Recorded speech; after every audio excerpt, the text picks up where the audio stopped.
Ladies and gentlemen, welcome back to Gassy Jack Gear Reviews, and thank you for tuning in for another watch review.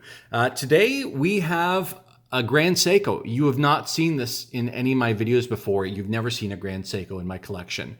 This is my first Grand Seiko. Can't say it will be the last. I do really like Seiko and really appreciate what Grand Seiko does. This is the SBGM221. It's a GMT watch.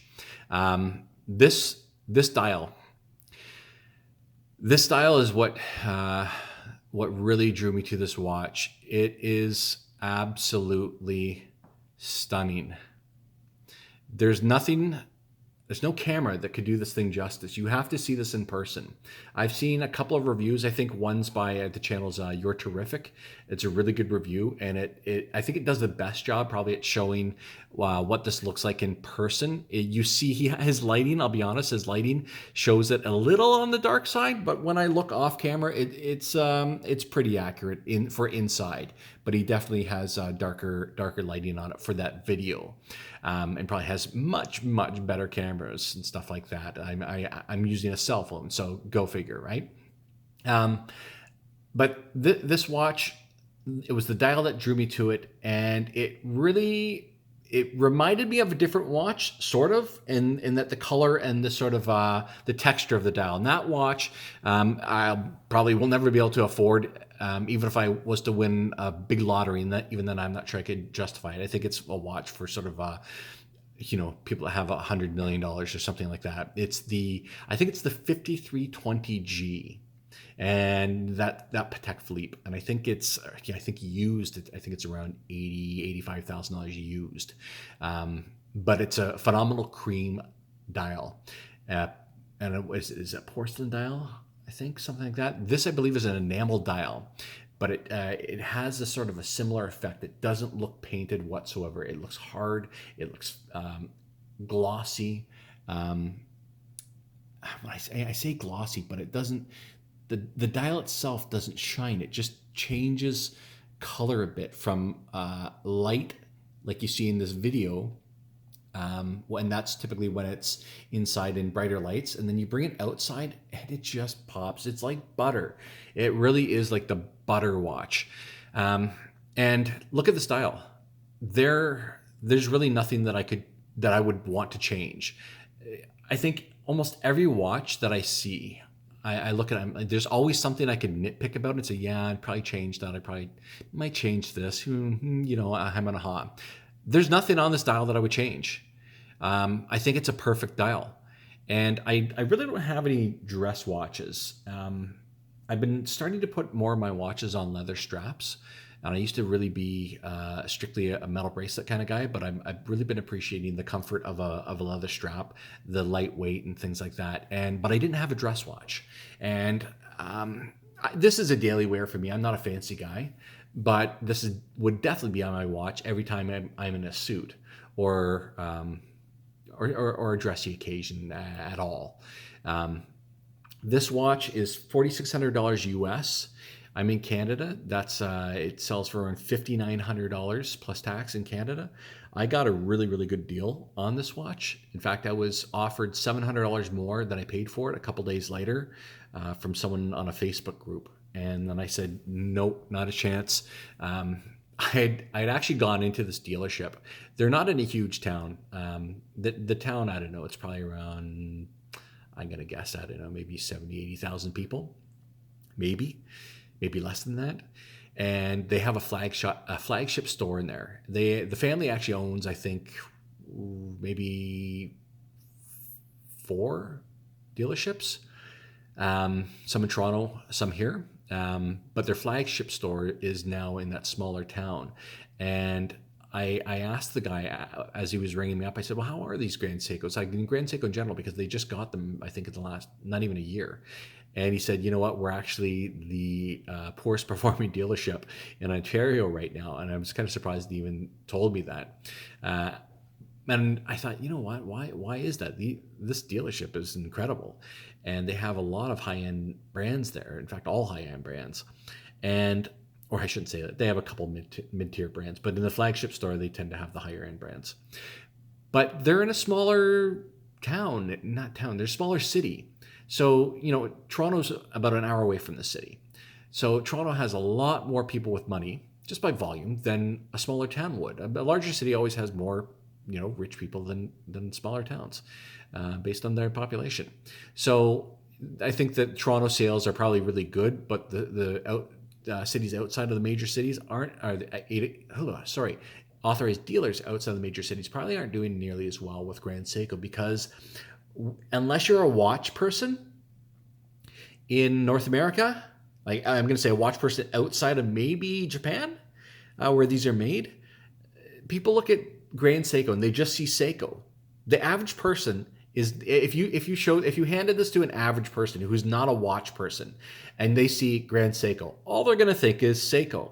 And I kind of like that. I'll be honest. I remember I was working with this doctor, and I had a meeting with him, and I see he has a GMT, but on a steel bracelet. Not this watch, a different GMT.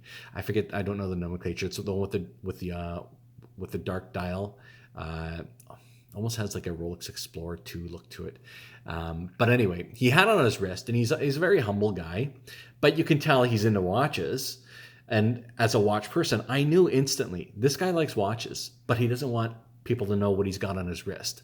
And I think that watch that he had on his wrist was around, I don't know, 10, 12 grand, something like that. So not a cheap watch at all. But he, like I said, not a flashy guy, but he wanted something nice. That's what I really dig about Grand Seiko. Beyond their quality, I like the fact that the average person's not going to look at your wrist and go, oh, that person's trying to show off. That person's trying to do that. I've heard this before. People say you buy a Rolex to impress others. You buy a Grand Seiko to impress yourself. And I think that's very, very true, because I don't think I'm going to show this to many people that are going to give a crap about it. They're going to say, oh, Seiko, yeah, whatever. And I don't care.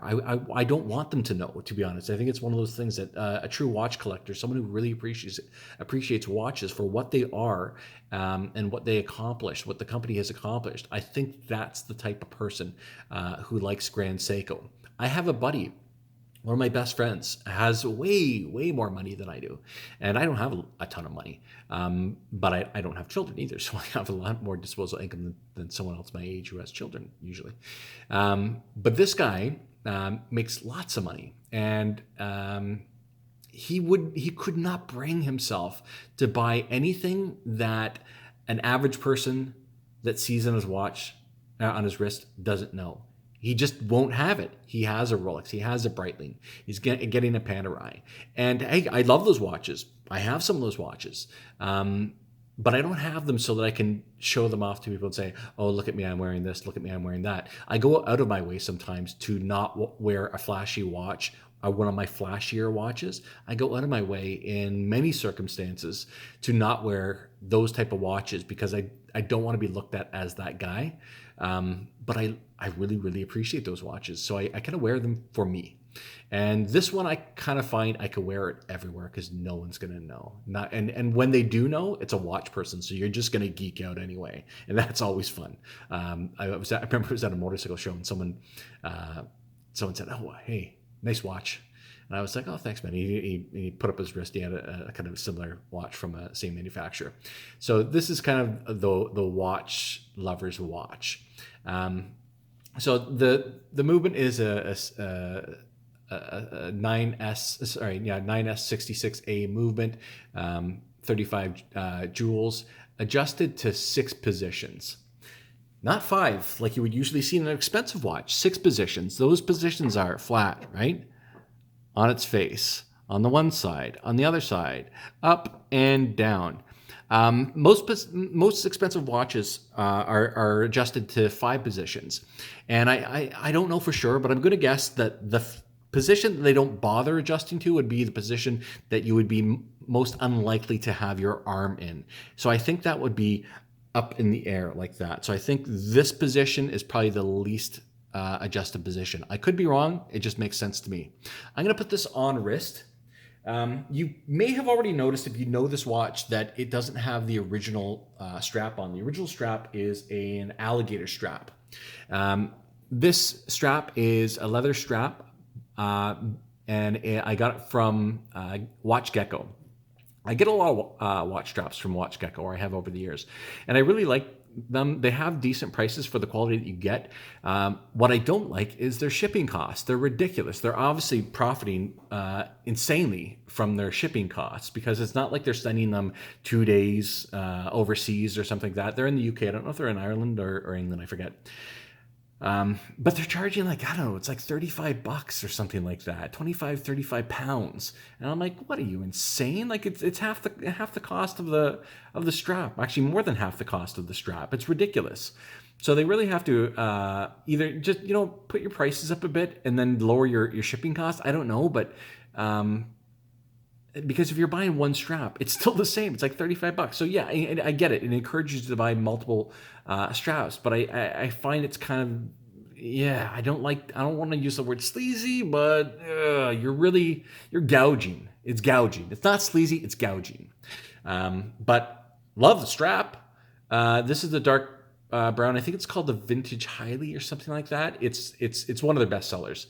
But a great strap. This wear is so light on the wrist. It's 88 grams. This has a stated accuracy, and like I said, it's adjusted to 6 positions, but a stated accuracy of +5 to -3 seconds per day. That's if it's static. That's if it's just sitting down. But if you're wearing it, they say +10 to -1. I think I'm getting close to the +10 on this. I haven't really put it against my phone second, but I looked at it, I'm like, it looks like it's off by about 10, roughly about 10 seconds, probably a little less, which is fine for me. I like it running a little fast out of the box and have it slow down later. So like I said, this is a GMT watch. I'm going to take it off again, and that's on a 6 and 3/4 to 6 and 7/8 inch wrist, depending if it's swell or not. So you would pull this out to its first position. Notice the second hand continues. That's because you are not losing any time while you're adjusting this. So I can just sweep it back. So say I go out to Vancouver, it's 3 hours difference. 1, 2, 3, boom, done. Didn't lose a second.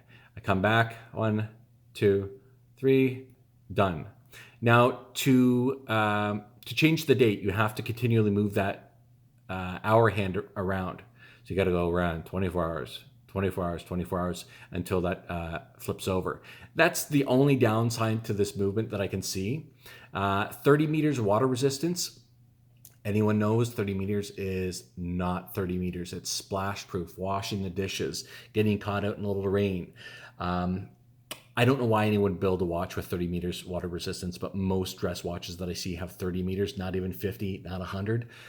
For me, I like a minimum of 100 because I like being able to say that I'm fine if this thing gets wet, like really wet. If something happened, I had an accident, I fell into a pool by some chance or whatever happened.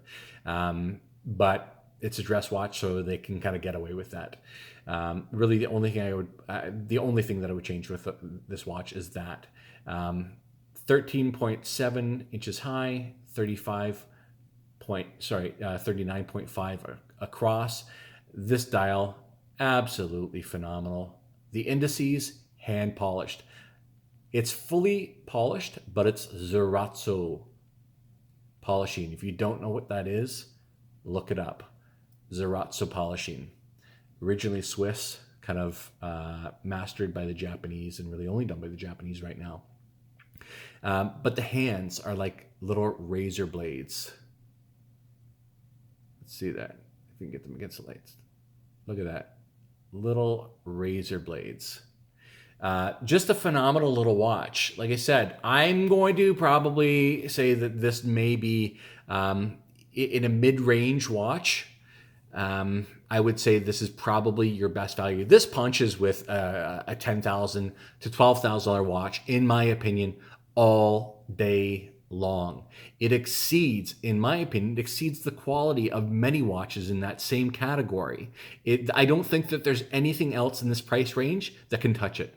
And I'll stand by that until I see something, but I have not seen anything in this price range that can come close to this watch. Again, the SBGM221. Look at that. The movement itself is not a brand new movement. They didn't develop this movement very recently, but it is a proven movement, and there's really nothing. It could be a little more accurate. They could get it. Maybe I don't know. Static. The numbers static +5 -3. That's fine, but that's not. Who cares if it's static? It's when you're wearing it that counts. So that +10 to -1, I'd like to see that sort of that +5 -3 when on wrist. Let me see what else I can say about this watch here.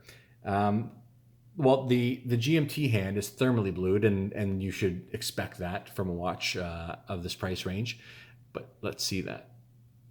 If I can get this focused. The focusing is bad. But it kind of goes from almost like black when you look at it, and then you get it in a certain light. I think those hands are interfering. There you can see, and it goes really, really blue.